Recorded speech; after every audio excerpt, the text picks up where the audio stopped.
एक बार हमारे पास भी एक औरत आई थी, बहुत पहले सुनाया था मैंने। वो औरत आई, कहती मौलाना साहब ताबीज़ दे दो। क्यों? क्या मेरा पति मेरा कहना नहीं मानता। हमने कहा क्या चाहती हो कि तुम्हारा शौहर तुम्हारे कहने पे चले? तुम जहाँ कहो उठे वो उठे, तुम कहो बैठे तो बैठ जाए? क्या चाहती हो, तुम्हारा गुलाम बन जाए?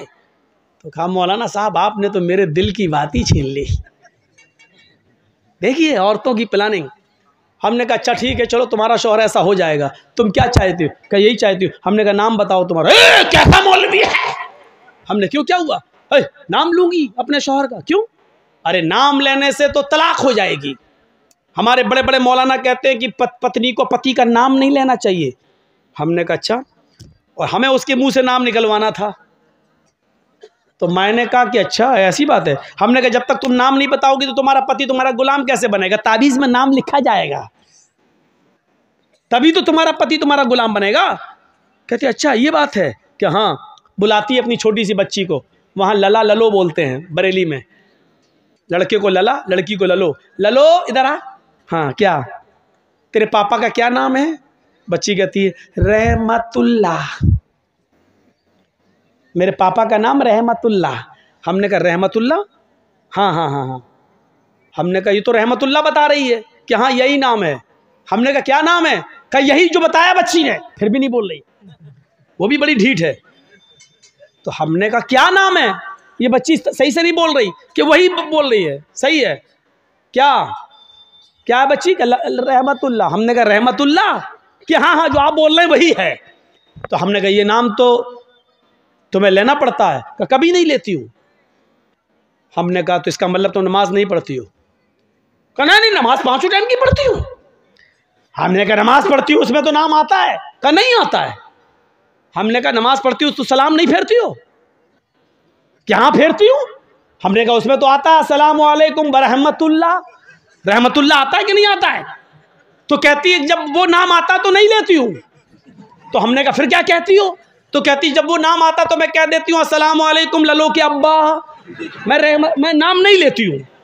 अस्सलामु अलैकुम ललो के अब्बा, अस्सलामु अलैकुम ललो के अब्बा। बताइए ये हाल है।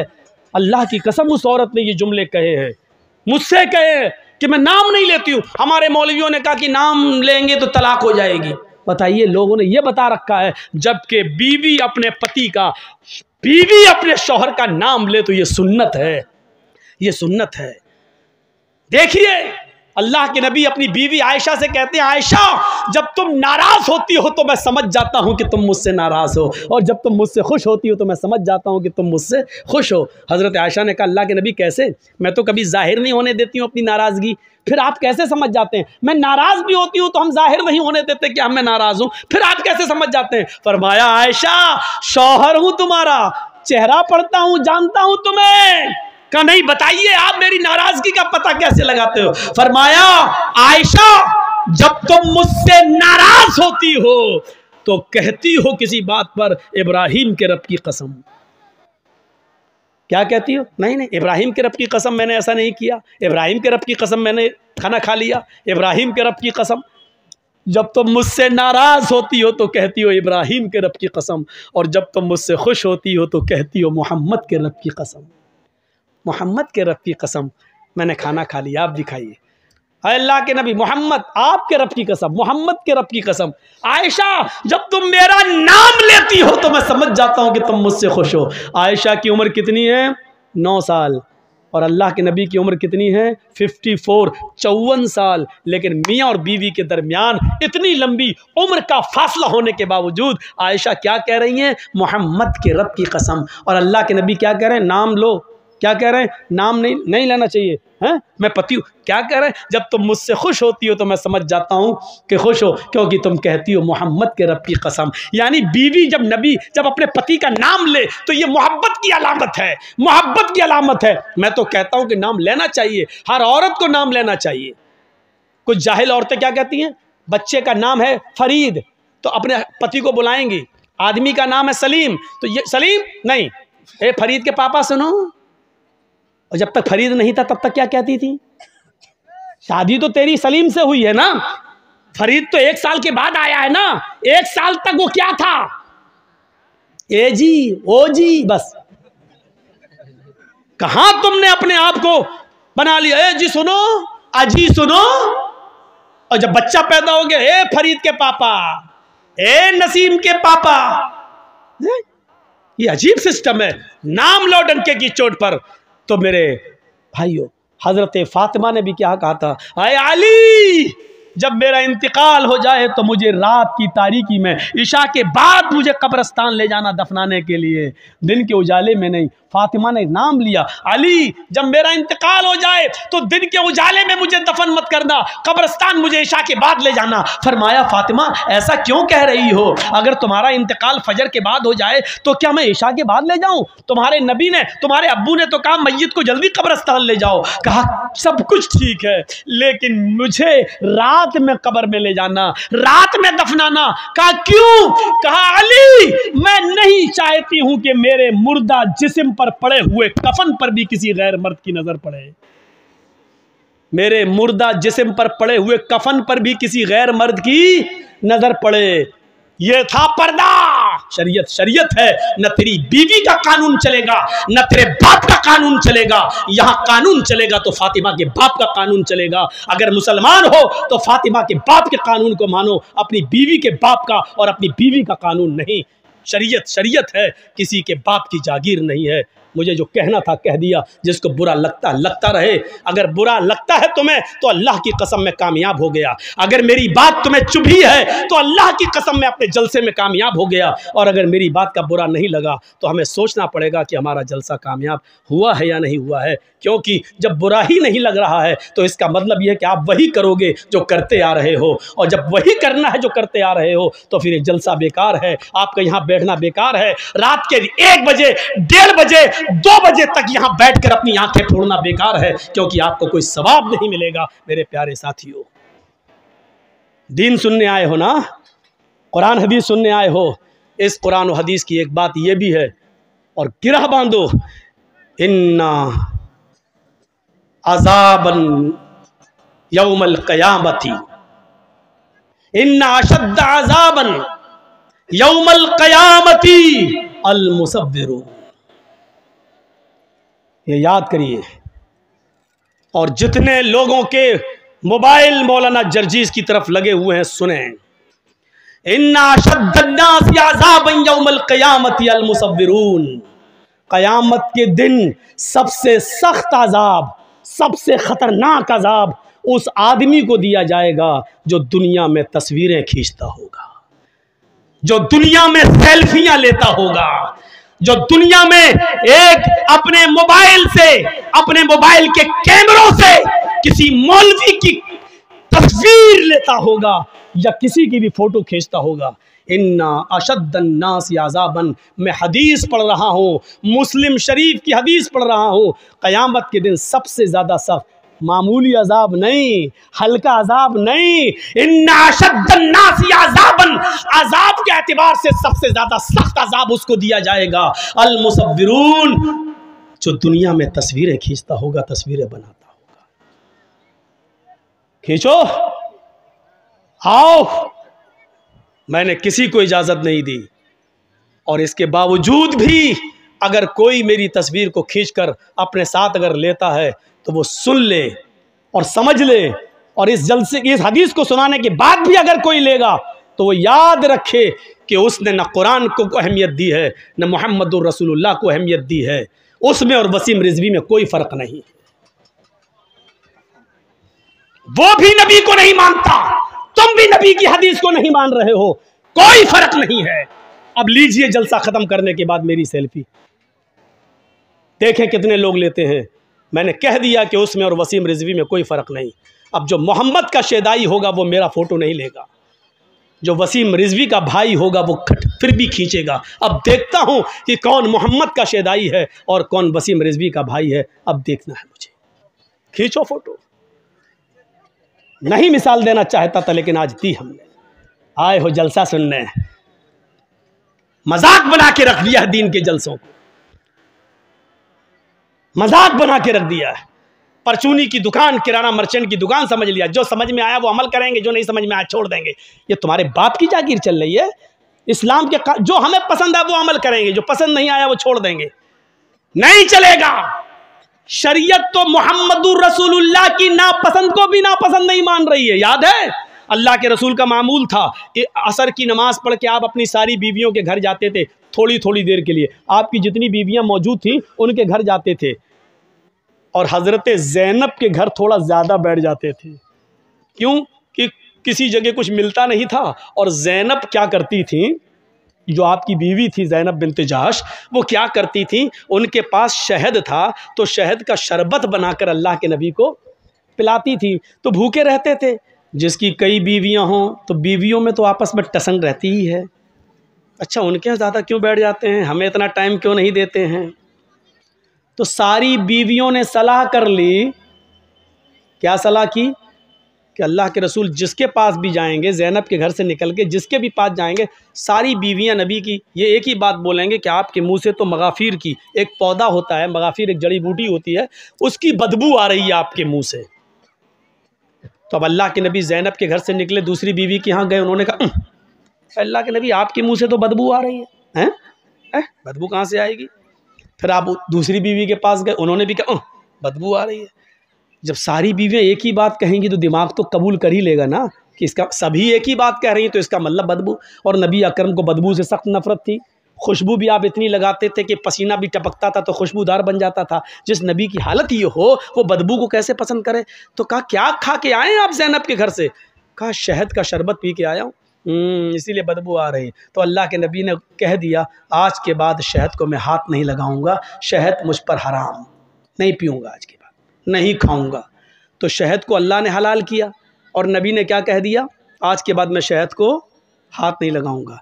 गौर करो, तुम अपनी मर्जी से जो चाहो पसंद कर लो और जो चाहो छोड़ दो, वो इस्लाम नहीं है। अल्लाह के नबी ने शहद को नापसंद कर दिया और क्या कहा, आज के बाद मैं शहद को नहीं पीऊँगा, जाओ शहद मुझ पे हराम। फौरन आसमान से जिब्राइल वही लेकर आ गए और क्या कहा, या अय्युहन नबी लिमा तुहर्रिमु मा अहल्लल्लाहु लक। आए मोहम्मद सल्लल्लाहु अलैहि वसल्लम, अल्लाह ने जिस चीज़ को आपके लिए हलाल किया है, आप कौन होते हैं उसको हराम करने वाले?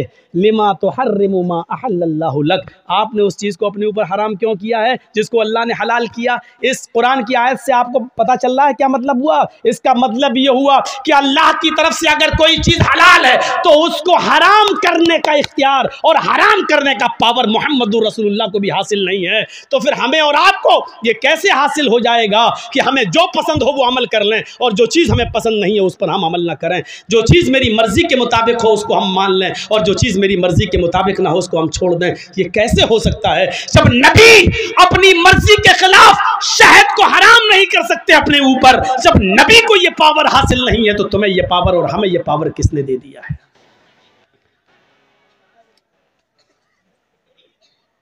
अगर इन तस्वीरों की कोई हैसियत होती तो अल्लाह की कसम अल्लाह ताला अपने नबी जनाब मोहम्मदुर रसूलुल्लाह की तस्वीर की हिफाजत जरूर करता। लेकिन देख लो, दुनिया में ईसाई भी मौजूद हैं, ईसाइयों के पास ईसा की तस्वीर मौजूद है, यहूदियों के पास मूसा की तस्वीर मौजूद है, दाऊदियों के पास दाऊद अलैहिस्सलाम की तस्वीर मौजूद है, इब्राहिम को मानने वालों के पास इब्राहिम की तस्वीर मौजूद है। सबने हिंदू भाइयों के पास कृष्ण जी की, रामचंद्र जी की, शंकर जी की, गणेश जी की, इनकी तस्वीरें मौजूद हैं। अगर दुनिया में किसी नबी की तस्वीर मौजूद नहीं है तो वो हस्ती है जनाब मुहम्मदुर रसूलुल्लाह सल्लल्लाहु अलैहि वसल्लम की। क्योंकि अगर आज नबी की तस्वीर होती तो कोई आदमी नमाज पढ़ने मस्जिद में जाता ही नहीं, कोई आदमी अल्लाह के नबी के रोज़े अक़दस पे जाता ही नहीं, वहाँ दरूद पढ़ता ही नहीं। वो अल्लाह के नबी की तस्वीर को अपने घर लगा लेता, वो नबी की तस्वीर पे हार या माला डाल देता, या तस्वीर को अपने घर में लगाकर 7 चक्कर उसी के लगा के कह देता कि हज हो गया। मेरे प्यारे साथियों, वो नबी अकरम की तस्वीर को छोटे छोटे टुकड़ों में लेकर उसका तावीज़ बनाता, उसको पहनता और फिर नबी का फोटो अखबारों में छपता, नबी का फोटो पेपरों में आता और कभी उसकी कटिंग होती और वो पैरों के नीचे रौंदा जाता। अल्लाह ताला को अपने नबी की ये रुसवाई और बेइज्जती गवारा न थी मेरे भाइयों, इसलिए अल्लाह ने जनाब मुहम्मद रसूलुल्लाह की कोई तस्वीर दुनिया में बाकी नहीं छोड़ी है, नबी का कोई फोटो बाकी नहीं छोड़ा, बल्कि नबी की जबान से ये कहलवा दिया, इन्ना शद्दन्नासी अज़ाबन यौमल क़ियामा अल मुसव्विरून। दुनिया में क़यामत के दिन जहन्नम के अंदर सबसे सख्त अजाब उसको दिया जाएगा जिसने दुनिया में तस्वीरें बनाई होंगी, तस्वीरें खींची होंगी। उससे कहा जाएगा इन तस्वीरों में तू जान डाल, इन तस्वीरों में तू रूह डाल, और जाहिर है कि उन तस्वीरों में वो रूह डाल नहीं सकता। फिर अल्लाह की एक पैदा करदा मखलूक की तूने तस्वीर क्यों बनाई? जब उसमें जान डालने की ताकत नहीं थी तो तूने क्यों? आए शादियों में दूल्हा और दुल्हन के फोटो खींचने वालों, आए अपने बिस्तरों पर, अपने बेड पर शादी का मियाँ और बीवी का फोटो लगाकर बेड पर चिपकाने वालों, मियाँ और बीवी की तस्वीर अपने कमरे में लटकाने वालों, तैयार हो जाओ। इन्ना शद्दन्नासी अज़ाबन यौमल क़ियामा, क़यामत के दिन सबसे ज्यादा सख्त अज़ाब इन्हीं को होगा जो दुनिया में तस्वीरें खींचते हैं, दुनिया में तस्वीरें बनाते हैं।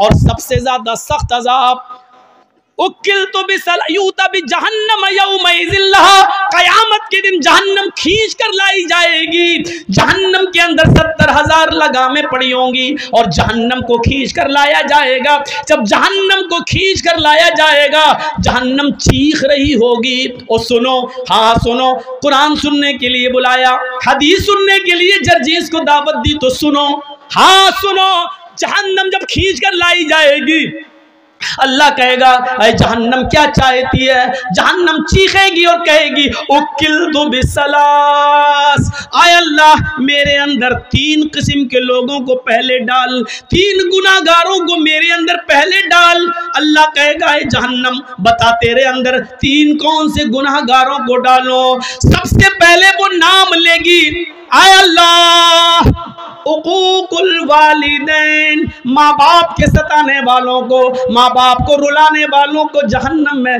मेरे अंदर सबसे पहले फेंक। दुनिया में जो अपने माँ बाप को सताया करते थे, माँ बाप के साथ जुल्म करते थे, माँ बाप को नजरअंदाज करते थे, माँ बाप को खून के आंसू रुलाते थे, पाल पोस कर माँ बाप ने बड़ा किया, उनको अजियत और तकलीफ देते थे, उनको तू जहन्नम के अंदर मेरे पेट में पहले डाल। अल्लाह जहन्नम की ख्वाहिश पूरी करेगा और माँ बाप के नाफरमानों को जहन्नम के अंदर डाल दिया जाएगा। फिर जहन्नम कहेगी शैखुन ज़ानिन, आय अल्लाह मेरे अंदर बूढ़ा आदमी जो दुनिया में जिना करता था, बूढ़े लोग जो दुनिया में जिना करते थे, बुढ़ापे के बावजूद वो लड़कियों की जिस्मों से खेला करते थे, उनकी इज्जतों को तार तार करते थे, उनको बहला फुसाकर और उनको गलत काम के लिए आमादा करते थे। अय अल्लाह उन बूढ़े, उन बुजुर्ग जिनाकार लोगों को तू मेरे अंदर डाल। नौजवान से तो एक बार गलती होती है, वो जवानी का नशा है, हालांकि वो भी जहन्नम में सजा भुगतेंगे, वो अपने हिसाब किताब के बाद जहन्नम में जाएंगे, लेकिन जहन्नम जिनको मांग रही है वो कह रही है कि मेरे अंदर बूढ़े जिनाकारों को, बूढ़े जानियों को तू मेरे अंदर डाल, जिन्होंने बुढ़ापे के बाद भी, जबकि उस उम्र में शहावत कम हो जाती है, इस उम्र में शहावत की कमी हो जाती है, इसके बावजूद उन्होंने लड़कियों की इज्जत से खिलवाड़ किया। आय अल्लाह इस बूढ़े जानी को तू जहन्नम के अंदर डाल। अल्लाह बूढ़ा जना करने वाले बूढ़ों को भी जहन्नम के अंदर डाल देगा। कहे अल्लाह एक मखलूक और रह गई है, तो उसको भी मेरे अंदर डाल। अल्लाह कहेगा बता कौन सी मखलूक है? अल मुसव्विरून, जहन्नम चीख कर कहेगी तस्वीर बनाने वालों को, तस्वीर खींचने वालों को, फोटो बनाने वालों, फोटो खींचने वालों को अल्लाह जहन्नम मुतालबा करेगी, जहन्नम पूछेगी, जहन्नम अल्लाह से मांगेगी और अल्लाह जहन्नम की फरियाद पूरी करेगा और जहन्नम में इन तस्वीर बनाने वालों को, तस्वीर खींचने वालों को भी डाल दिया जाएगा। एक चीज होती है मजबूरी में किसी चीज की इजाजत देना। पासपोर्ट बनवाना है, जरूरत है। आधार कार्ड में आपका फोटो लगना है, जरूरत है, खींच सकते हो। बैंक में पासबुक के अंदर और बैंक में आपका फ़ोटो लगना है, आप दे सकते हैं। ड्राइवरिंग लाइसेंस में आपका फ़ोटो लगेगा, आप दे सकते हैं। ये चीज़ जायज़ है, ज़रूरत है, आप दीजिए। बिना ज़रूरत क्यों?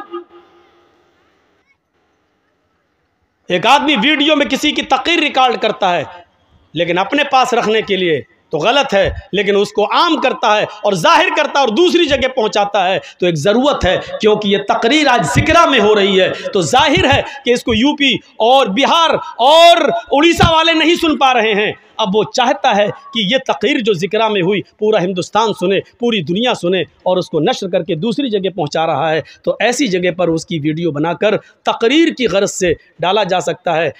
तो मेरे भाइयों, किसी को पावर नहीं है, अपनी मनपसंद चीज़ों को ले लो और अपनी मनपसंद चीज़ों को छोड़ दो। ये इस्लाम नहीं है। पसंद आए तब भी, ना पसंद आए तब भी लेना पड़ेगा। फजर में कौन उठना चाहता है? कोई उठना चाहता है? सर्दी के दिनों में होंठ से होंठ टकरा, सर्दी लग रही है, ठंडे पानी से वुजू बना रहा, कौन चाहता है कि अपने नरम गरम बिस्तर से उठे, कंबल हटाए, लिहाफ हटाए, रजाई को दूर करे, ठंडे पानी से वुजू बनाए और मस्जिद में जाए? कौन चाहता है? कोई नहीं चाहता। दिल तो नहीं चाहता, लेकिन करना पड़ेगा, चाहे तुम्हारा दिल गवारा करे चाहे न करे, क्योंकि अल्लाह की जन्नत इतनी आसान नहीं है कि बिस्तर पर लेटे रहो, तुम उसके लिए उठकर 2 रकात नमाज भी न पढ़ सको और उम्मीद रखो कि अल्लाह तुम्हें जन्नत दे दे। तुम्हें नापसंद है, लेकिन तुम्हें करना पड़ेगा।